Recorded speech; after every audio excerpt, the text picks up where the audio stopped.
बर पानी जिम जीव ही माया लपटानी भूमि परत डाबर पानी जिम माया जीव ही लपटानी।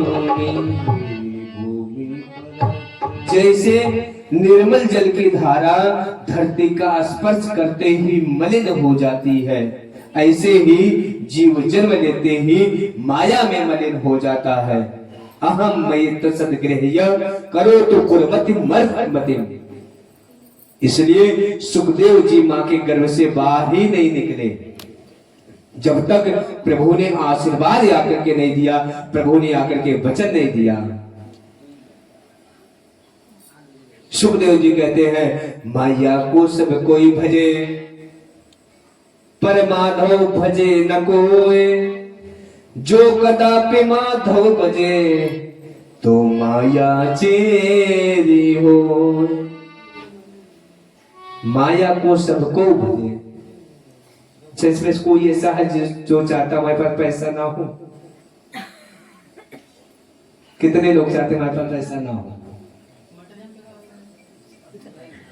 इनका भी मन कर रहा है लेकिन थोड़ा कम, ऐसे हाल कर रही है ना।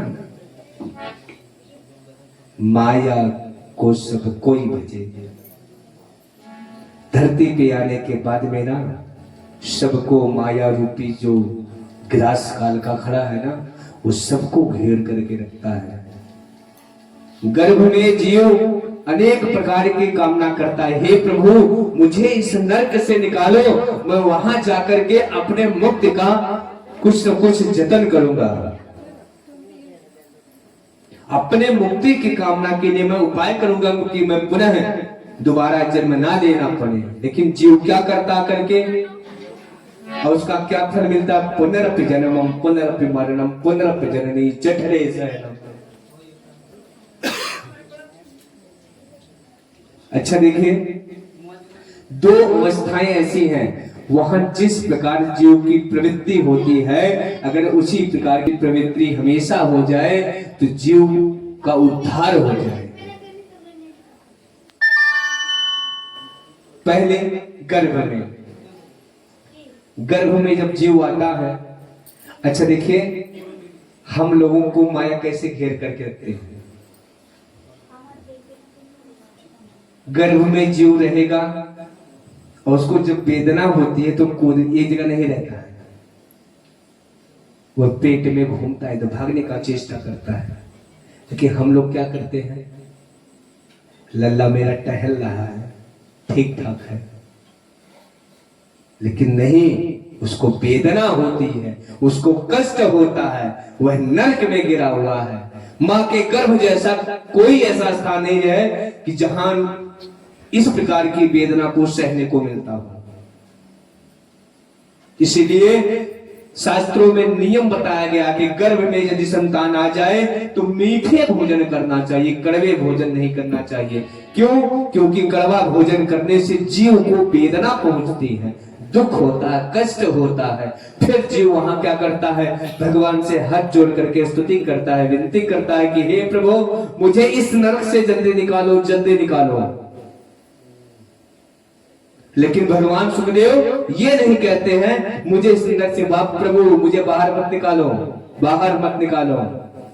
क्यों? क्योंकि माया को सब कोई भजे।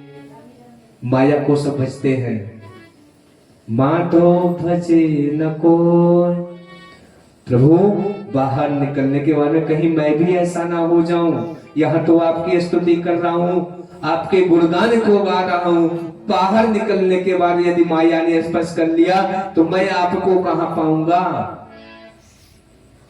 तब भगवान आकर के गर्भ में ही सुखदेव जी को दर्शन देते हैं और उनको वचन देते हैं कि ठीक है, तुमको माया स्पर्श नहीं करेगी।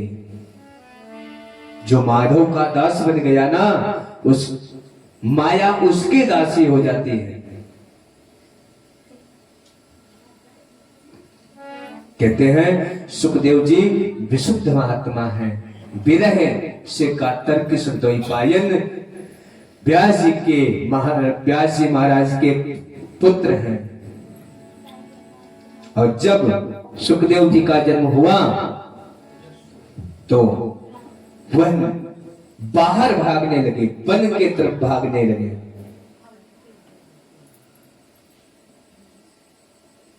कहते हैं कि ऐसे भूत हृदय सम्राट से सुखदेव जी के पाद पद्मों में हम बारंबार प्रणाम करते हैं, अनन्य विनती करते हैं। जिस सुख से सुखदेव जी महाराज ने समस्त श्रुतियों का मंथन करके एक सार रूप निकाल लिया था, समस्त श्रुतियों का मंथन करके अध्यात्म का एक दीप प्रज्वलित किया था। सुखदेव जी ने यह भागवत का सुंदर दीपक प्रज्वलित कर दिया। अंधकार में भटके हुए जीवों पर करुणा करके ही संसारियों पर अनुग्रह करने के लिए ही उन्होंने दीपक जलाया है। ऐसे व्यासपुत्र से सुखदेव जी के पाद पद्मों में हम बारंबार प्रणाम करते हैं। भगवान नर नारायण तथा भगवती सरस्वती एवं व्यास जी का स्मरण करके ही व्यास जी ने शास्त्रों का वर्णन किया है। सबसे पहले भगवान ने नारायण की स्तुति की व्यास जी ने, कहते नारायणं नमस्कृत्य नरं चैव नरोत्तमं देवीं सरस्वतीं व्यासं ततो जयमुदीरयेत्।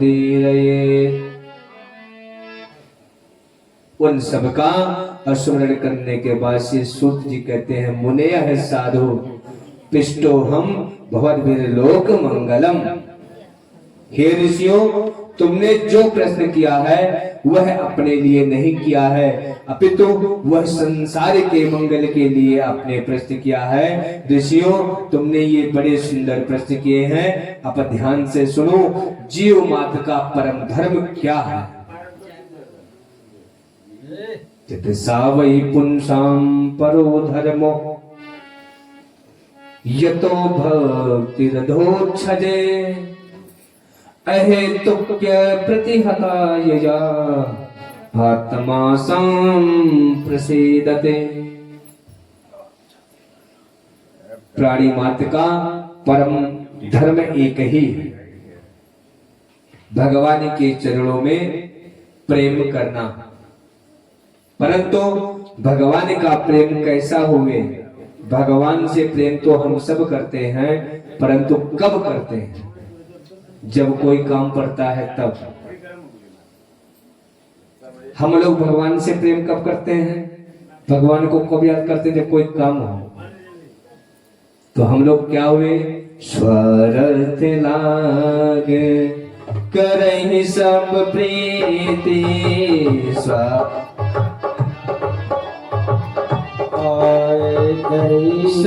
प्रीति सुर नरों ने जन यह रीति स्वार्थ लाग करहि सब प्रीति सुर नर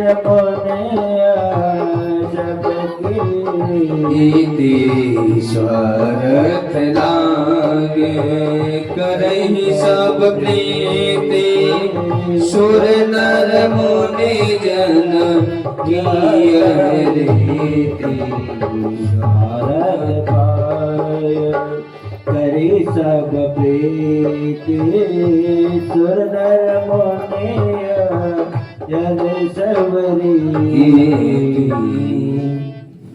हम लोग तभी भगवान को याद करते हैं जब कुछ काम रहेगा, जब कुछ काम फंसेगा ना तब, या जब दुख पड़ेगा, कष्ट आएगा तब।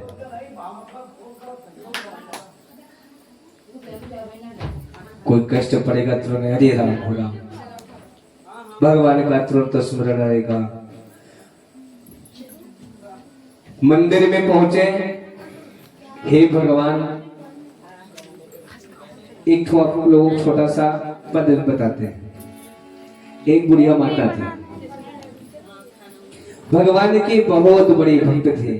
यजमान जी पैर समेट के बैठिए।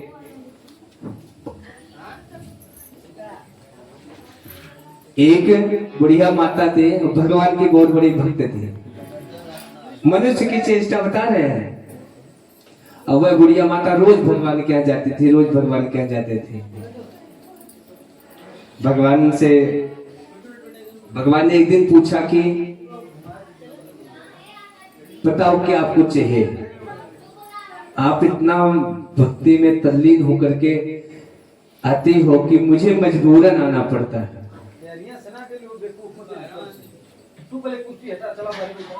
तो भगवान ने कहा कि तुम 2 वरदान मांग लो और मैं तुमको सब कुछ 2 वरदान में दे दूंगा।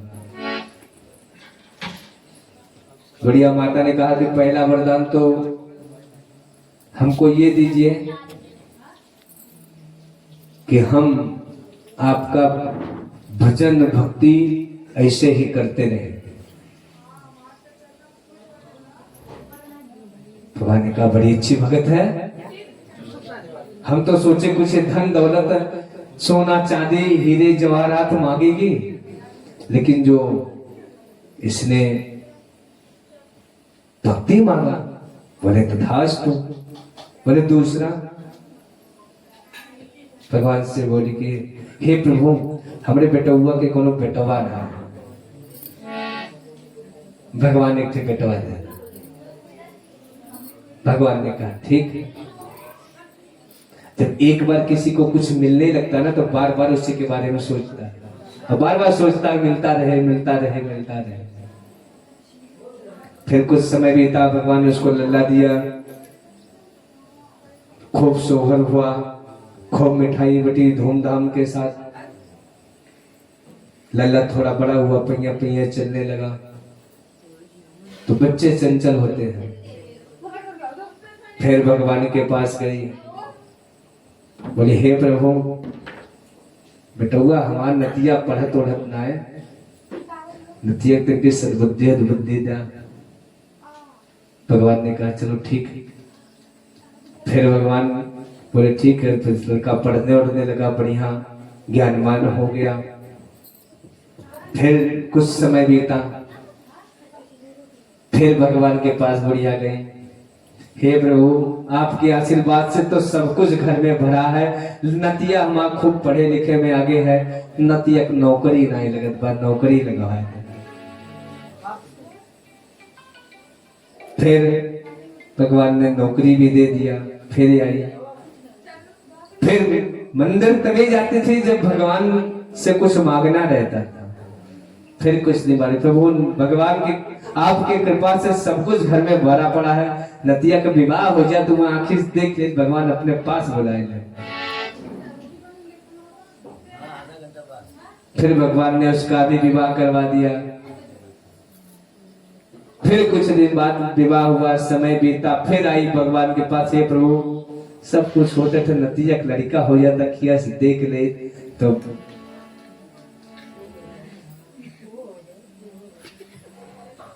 फिर भगवान ने वो भी कर दिया। फिर कुछ समय बाद वही पुरानी लीला चालू, भगवान पढ़त ना बाय, लिखत ना बाय, नौकरी ना। तो भगवान कहते हैं कि ये व्यक्ति की चेष्टा कभी खत्म नहीं होगी। इसलिए जीव मात्र का परम धर्म क्या है कि भगवान के चरणों में निश्चल प्रीति करना।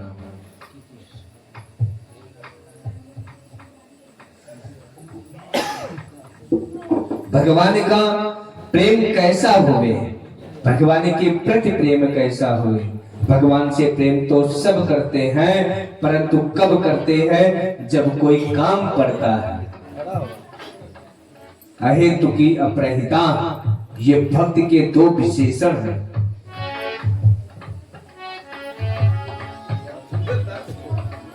भक्ति में कोई कामना नहीं होनी चाहिए। भक्ति में यदि कामना है तो भक्ति नहीं है, फिर स्वार्थ है। आपत्ति विपत्ति में ही भगवान याद में, ऐसा नहीं होना चाहिए। चाहे वह घर में रहे या परदेश चला जाए, माँ तो उसे किसी ना किसी बहाने याद करती रहती है। जैसे परदेश गए हुए प्रीतम को उसकी प्रिया स्वाभाविक चिंतन करती रहती है, ऐसे ही भगवान के प्रति स्वाभाविक प्रीति होनी चाहिए।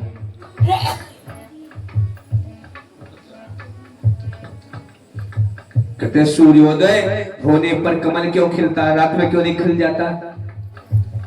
क्यों सुबह होने पर खिलता है? चंद्रोदय होने पे उस कुमुदनी बन करके जो सिकुड़ जाता है, विकसित क्यों विकसित नहीं होता? उसका स्वाभाविक प्रेम है। तो ये जैसे सहज प्रीति इनमें होती है, ऐसे ही प्रभु के प्रति हमारी सहज प्रीति हुए, स्वार्थ भरी प्रीति नहीं होनी चाहिए। ऐसे यदि विशुद्धि भक्ति भगवान के चरणारविंद में हो जाए तो क्या पूछना है?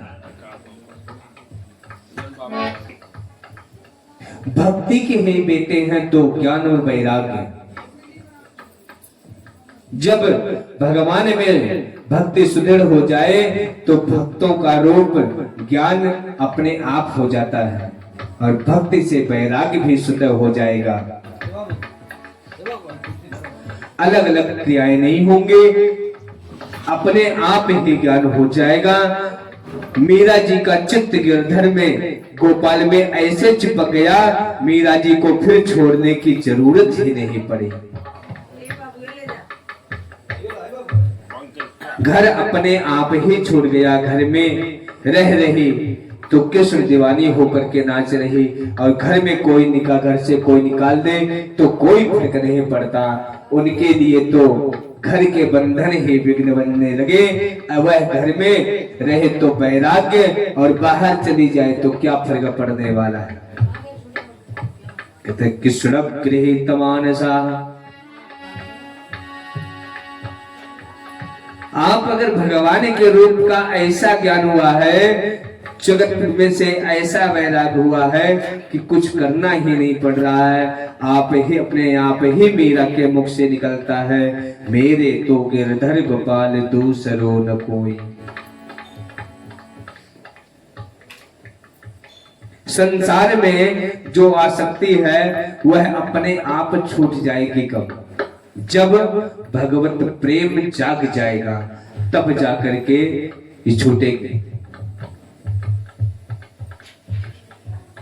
अरे भाई, कन्या का जन्म होता है, माँ बाप के यहाँ लालन पालन होता है, माँ बाप से कन्या की कितनी प्रीति हो जाती है,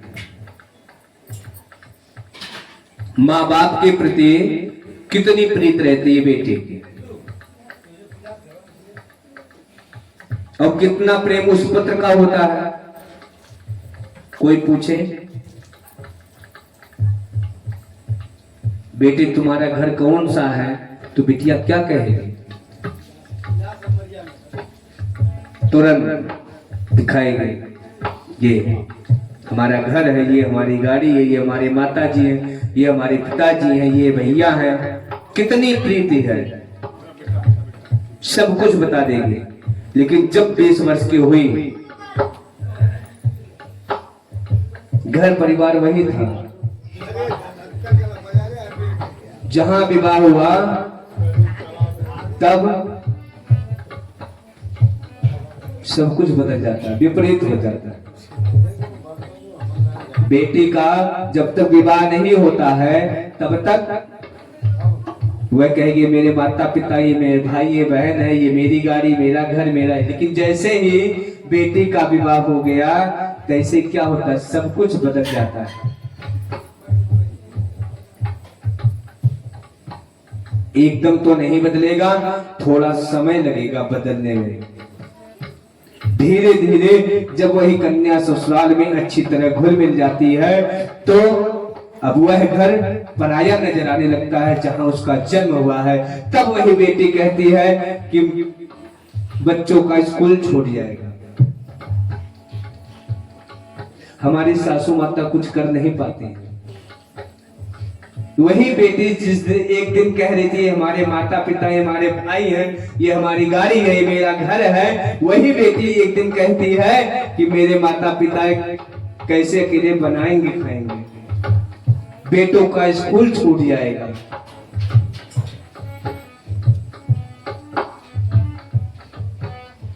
तब कहाँ गया बंगला गाड़ी।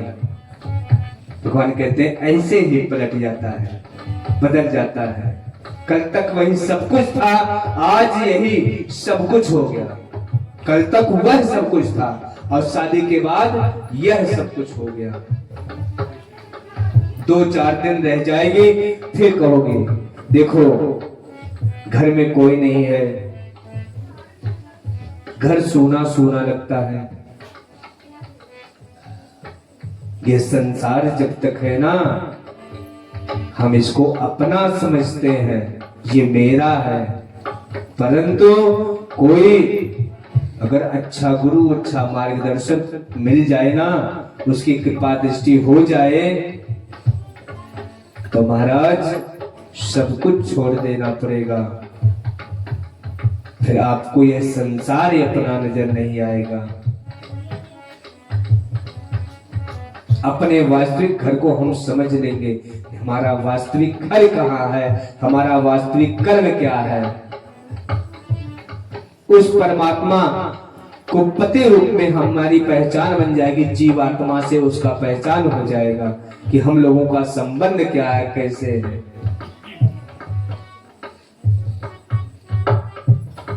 इसलिए हम जितने भी धर्मानुष्ठान करते हैं उन सब का एक ही फल है, भगवान से प्रेम हो जाए। बड़े बड़े अनुष्ठान कर रहे हैं, पुरस्चरण कर रहे हैं, पर भगवान से प्रेम नहीं हो रहा है तो फिर कोरा परिश्रम कर रहे हैं। ये जितना भी धर्मानुष्ठान हम लोग करते हैं ना, उसका फल क्या है? धर्मस्य ह्यवाव अपरवर्षः। धर्म का अर्थ ये नहीं है कि बहुत सारा धन मिल जाए। धर्म का उद्देश्य अपवर्ग की प्राप्ति नहीं है। अपवर्ग का मतलब मोक्ष। धर्मस्य वापवर्गस्य नार्थो अर्थार्योत कल्पते। भगवान ने अर्थ दिया है तो धर्म करो, धर्म अर्थ के लिए ना करो, धर्म अर्थ के लिए ना करो। अगर भगवान ने अर्थ दिया है तो अर्थ से धर्म करो। अर्थ का उद्देश्य तो धर्म है। धन की पवित्रता दान करने से होती है, मन की पवित्रता गान करने से होती है, कर्ण की पवित्रता श्रवण करने से होती है। भगवान ने कान दिया बुरे शब्द को सुनने के लिए नहीं। भगवान ने धन दिया है तो मद्यपान करने के लिए नहीं, व्यभिचार करने के लिए नहीं, पर व्यक्ति को कष्ट प्रदान करने के लिए नहीं भगवान ने धन दिया है। भगवान ने धन, अगर अर्थ दिया है, आपको धन दिया है तो धर्म करने के लिए दिया है। कहते हैं शरीर पर बिल्कुल ध्यान नहीं दोगे तो ये शरीर किसी मतलब का नहीं रह जाएगा, रोगों का घर बन जाएगा। शरीरक माध्यम खलु धर्म साधनम। शरीर ही, अगर शरीर का हम ध्यान नहीं रखेंगे तो शरीर कैसा हो जाएगा, रोग बन जाएगा। शरीर के अंदर कुछ ना कुछ, टाइम से नहीं खाएंगे तो दुबले हो जाएंगे।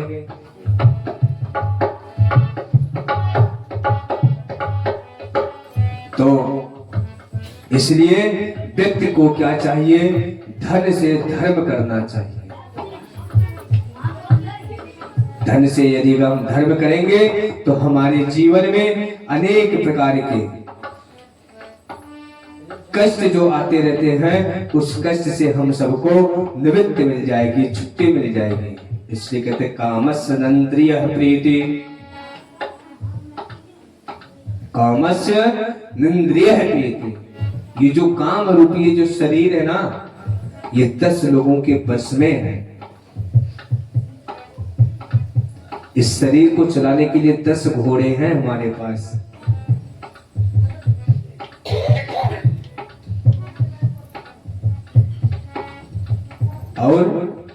यह जब घोड़े चलते हैं ना, स्वतंत्र कर देते हैं, तब क्या होता है कि किसी गड्ढे में गिरेगा कि नहीं गिरेगा इसका कोई नहीं पता। पूर्ण नियंत्रण आपके हाथ में उन घोड़ों का होना चाहिए। वह घोड़ों का मुख्य कौन है? मन है। जीवस्य तत्व जिज्ञासा नार्थो यश्चेह कर्म भी। बहुत कर्म लेना जीवन की सार्थकता नहीं है, क्योंकि बहुत कर्म करने के बाद भी जब तक तत्व ज्ञान नहीं हुआ है, जब तक जन्म मरण तो नहीं ही रहेगा। इसलिए जीवन का परम लक्ष्य है उस परम तत्व को जानना, क्योंकि उस परम तत्व को जानने के बिना ही जन्म मरण की यात्रा समाप्त नहीं होगी।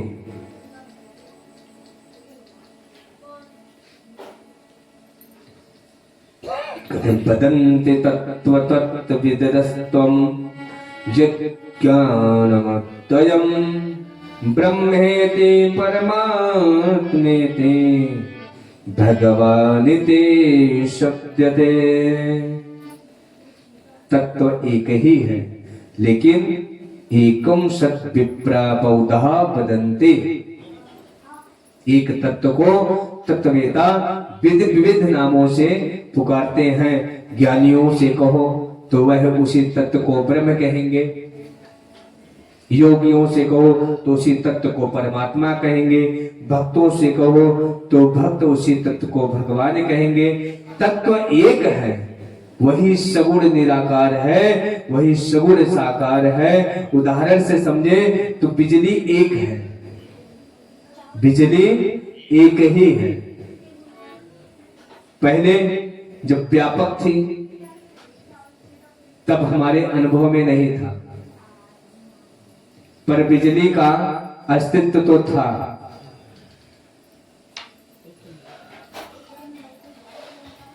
परंतु वैज्ञानिकों के यांत्रिक पद्धतियों के द्वारा बिजली को प्रकट किया गया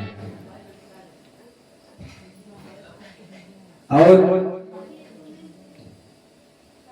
फिर उसकी हमको अनुभूति हुई, और जब अनुभूत हुई तो जब उसको हम स्पर्श किए तो उसमें से एक हमको झटका महसूस हुआ। बिजली पहले भी थी, जब हमारे घर में मिट्टी के तेल का दीपक प्रज्वलित होता था तब भी बिजली थी, लेकिन उस बिजली के बारे में हम लोग नहीं जानते थे। बिजली थी, हम लोग छोटे छोटे जब रहते थे ना तो आपस में खेल खेलते थे, एक दूसरे का ऐसे नाखून ऐसे दबाते थे, फिर कहते थे ऐसे करो मेरे को करंट लगेगा। बिजली का अनुभव, झटके का अनुभव तब भी था, आज भी, लेकिन तब हम वह क्या था, हम उसको देखते नहीं थे तो उसका महत्व हमको नहीं पता चलता था।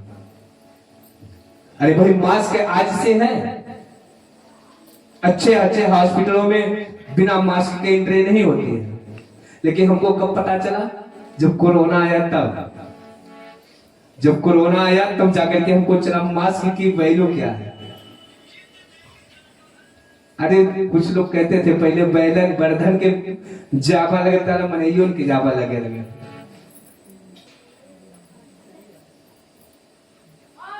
अरे उससे हमको सीख मिलती है महाराज। हमको अगर सीख लेना है तो हर क्षण हम सीख ले सकते हैं, अपने वस्त्र से सीख ले सकते हैं, अपने रोम रोम से सीख ले सकते हैं। मास्क हमको संकेतित करता है कम बोलो, उतना ही बोलो जितना अच्छा हो। अच्छा देखिए, बैल को जावा लगता था कि बैल किसी को काटता था, क्योंकि वह सीमा में बंध चुका था। वह जानता था कि अगर मैं कुछ करूंगा तो मेरे मुंह में जावा लग जाएगा, मैं खा भी नहीं पाऊंगा।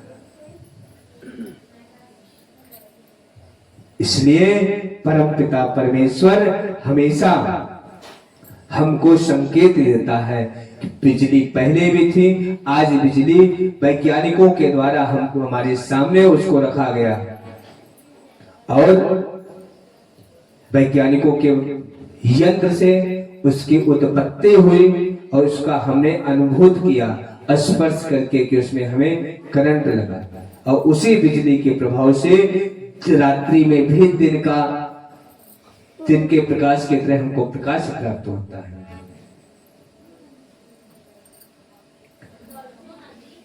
बनकर जब सगुण निराकार और बल्ब से प्रकाशित होने लगे, सगुण निराकार हो गया।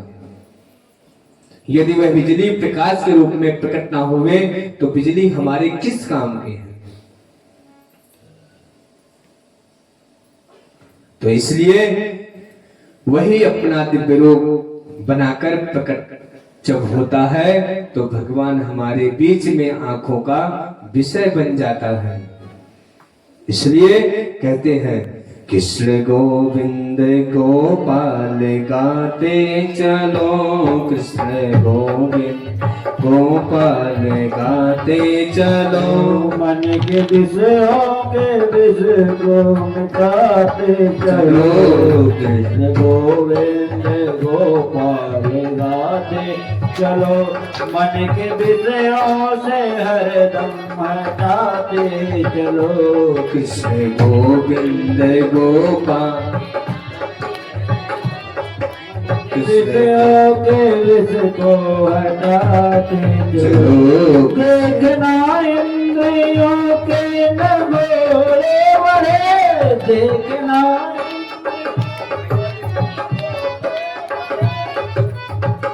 मीठी मीठी तालियों के साथ आप लोग गाते रहे।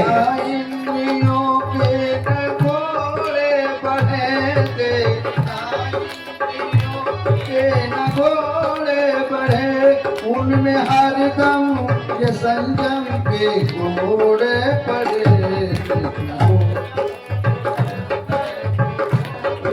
पड़े कृष्ण गोविंद गोपाल गाते चलो, मन को विषयों में हरदम रमाते चलो, कृष्ण गोविंद गोपाल गाते चलो, मन के विषयों से हमको हटाते चलो, देखना इंद्रियों के न घोड़े बढ़े, देखना इंद्रियों के न घोड़े बड़े, उनमें हरदम ये संयम के घोड़े पड़े, हरदम ये संयम के घोड़े पड़े, अपने रथ को सुमारग लगाते चलो, अपने रथ को सुमारग लगाते चलो, कृष्ण गोविंद गोपाल गाते चलो, कृष्ण गोविंद काम करते चलो, नाम जपते चलो, काम करते चलो, नाम जपते चलो, हर समय कृष्ण का ध्यान धरते चलो, हर समय कृष्ण का ध्यान करते चलो, काम की वासना को मिटाते चलो, काम की वासना को मिटाते चलो, कृष्ण गोविंद कृष्ण गोविंद गोपाल गाते चलो, कृष्ण गोविंद गोपाल गाते चलो, कृष्ण गोविंद गोपाल गाते चलो, दुख में तड़पो माती, दुख में तड़पो माती, सुख में फूलो माती, दुख में तड़पो माती, प्राण जाए मगर नाम भूलो नहीं,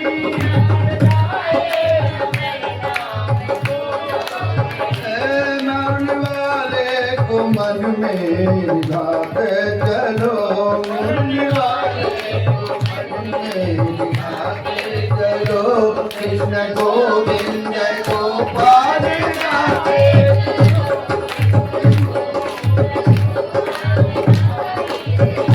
कृष्ण गोविंद गोपाल गाते चलो, उनको याद आए कि उनको कभी ना कभी इस दर्शन को देखे कभी ना कभी।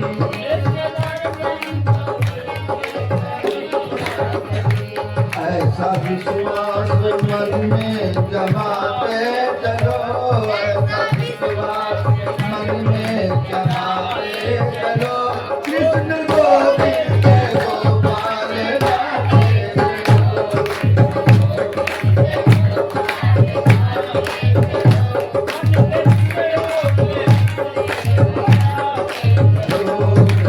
गोविंद गोपाल राधे चलो, मन को विषयों से हरदम हटाते चलो।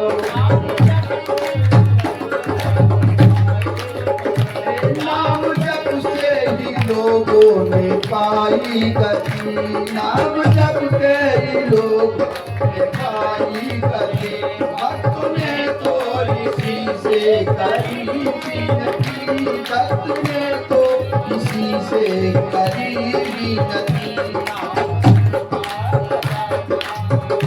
नाम धन का नाम बढ़ाते चलो, कृष्ण गोविंद गोपाल गाते चलो